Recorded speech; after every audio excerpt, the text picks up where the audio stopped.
I'm going through a lot of my stuff, and I'm struggling with determining what is something I should donate and what is something that I should try and make a profit from. So I see value in these items, not necessarily value for myself and my lifestyle, but I do see value or potential for making a few bucks here and there, like on shoes or clothes. But I also think that it's easier for me to just drop off a box at the Goodwill and donate. But I'm struggling with making that determination as far as what would make me happy. Would it make me happy to donate these items to someone who might find use for them, or would it make me happy to, try and make a profit off of these items that I don't find value in? So Ryan, I can't tell Christina what's going to make her happy necessarily, but there are a few sort of key words that I might rephrase if I were her. The first thing, she asked the question, or really made the statement, she's struggling to determine whether she should donate or try to make a profit from these things.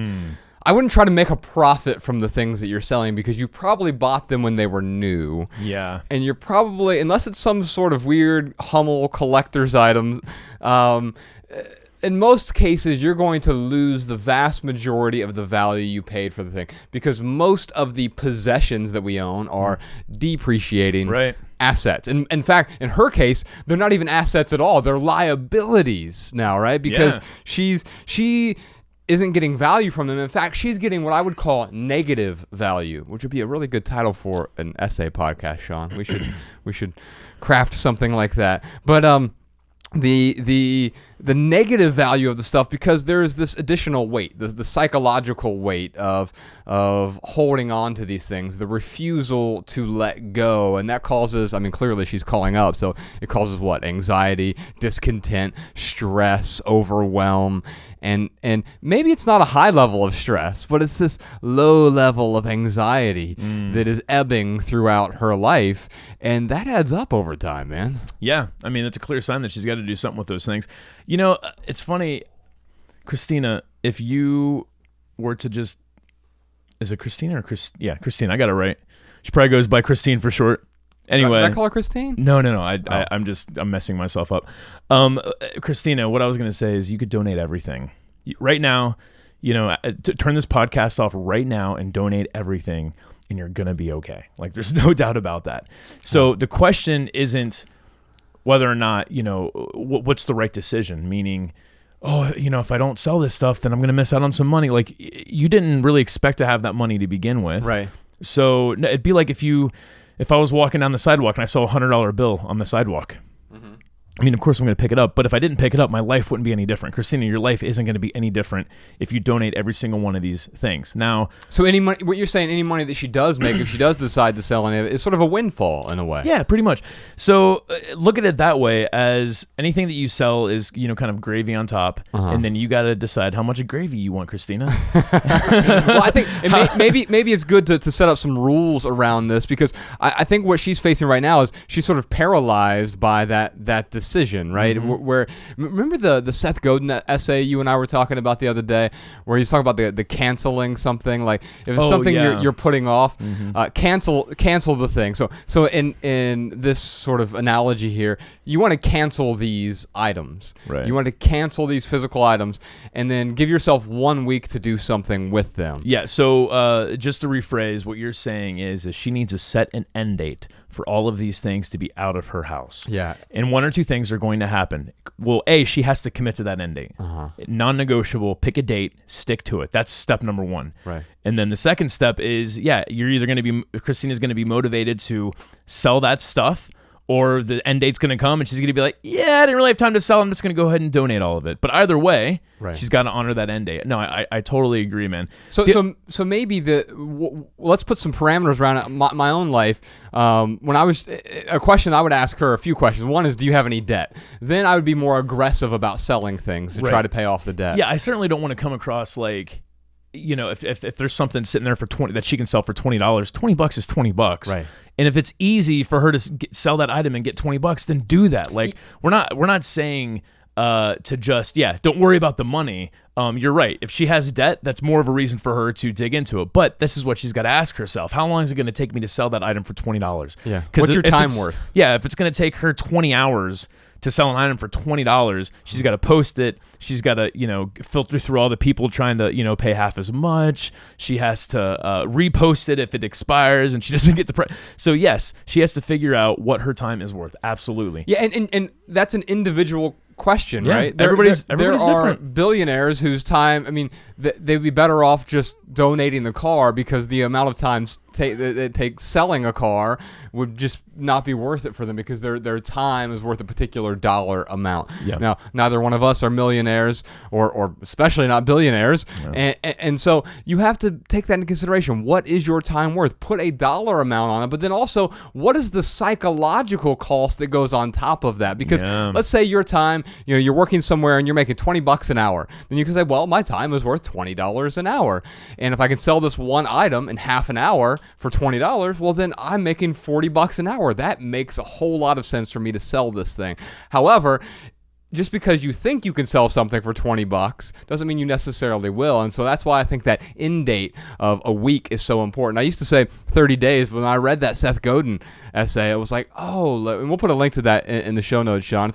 It's about canceling big projects and saying, I'm either going to cancel this or I'm going to take massive action on the thing. And I think that's really where Christina is right now.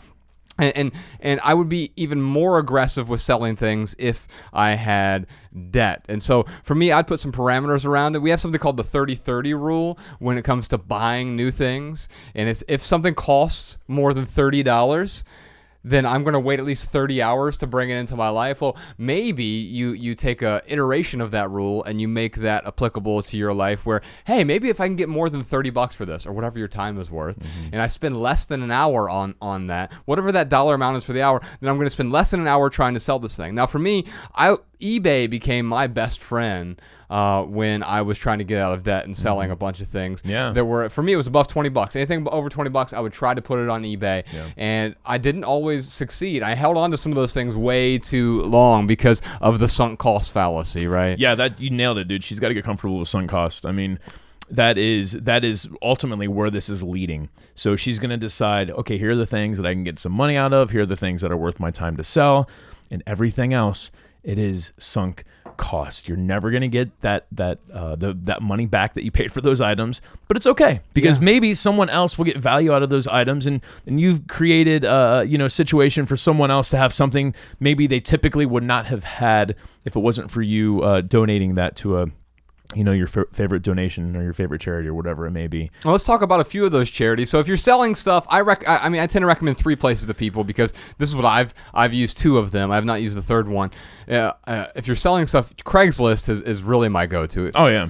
In fact, Bex, she just sold her car on Craigslist 2 weeks ago, and someone came out from Idaho to pick up the car, and it all worked out. So Craigslist is a great place to sell things. You're also going to get inundated with spammers, and you have to consider that as part of the cost. There are going to be people who email you, excuse me, madam, is the item still for sale? And I'm stuck in the UK, but I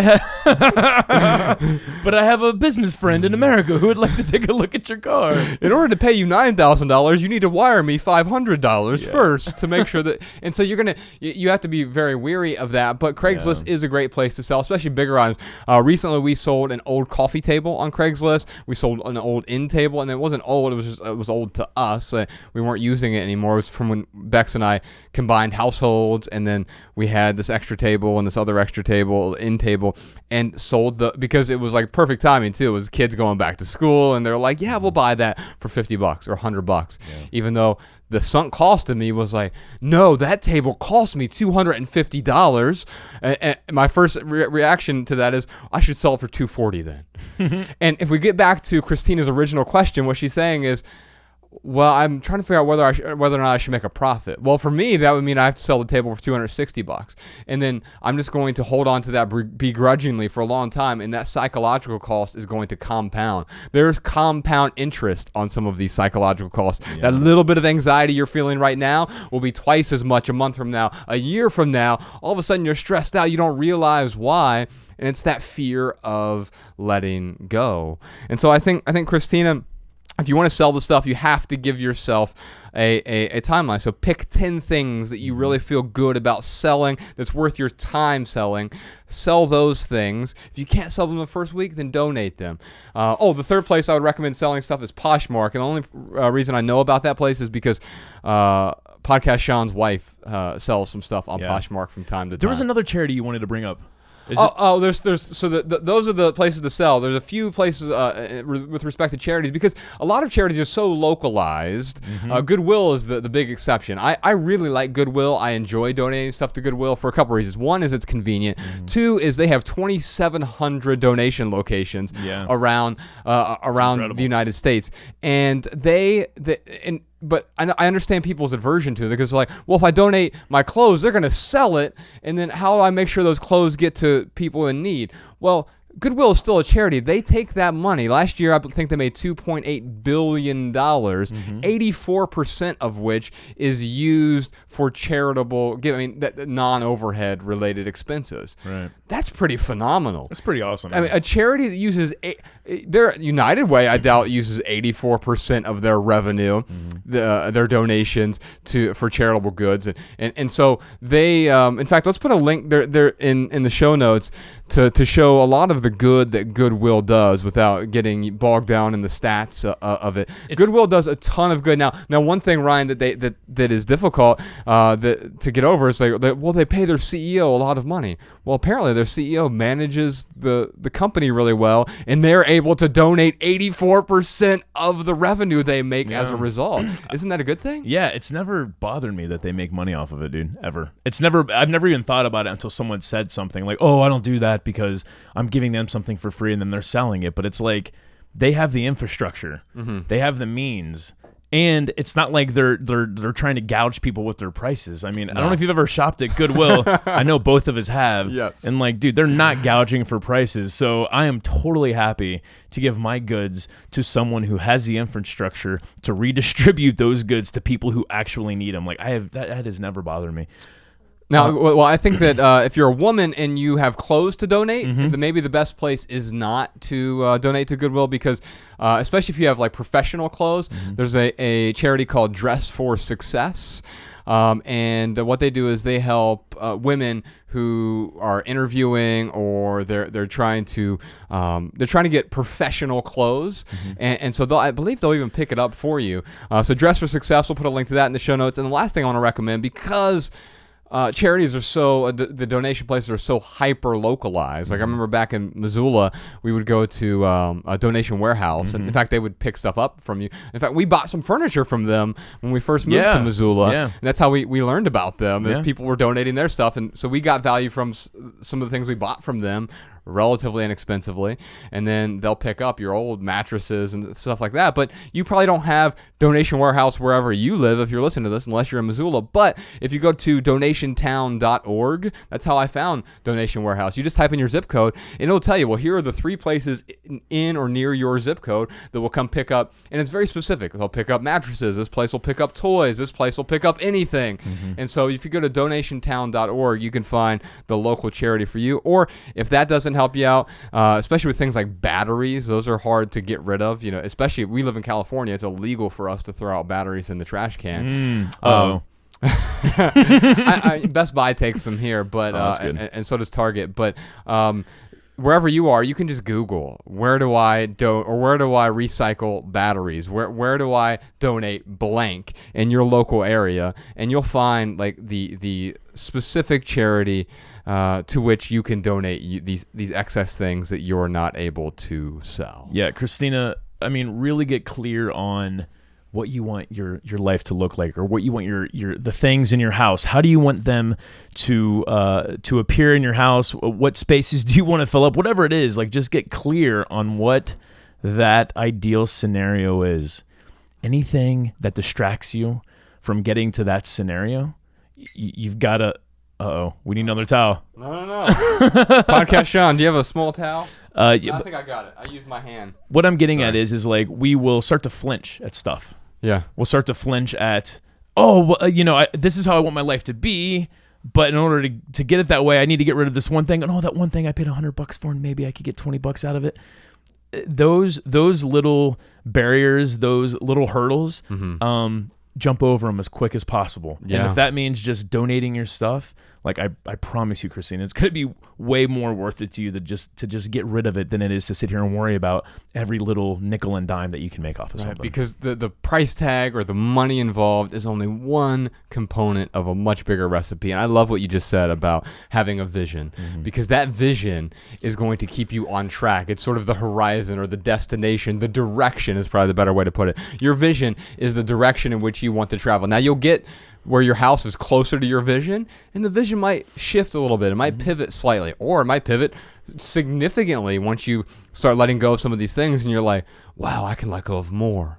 This is freeing. I feel lighter. My house is way easier to clean once you start getting rid of these things, and you get that momentum, and that momentum carries you forward. Letting go builds the muscle of letting go even more.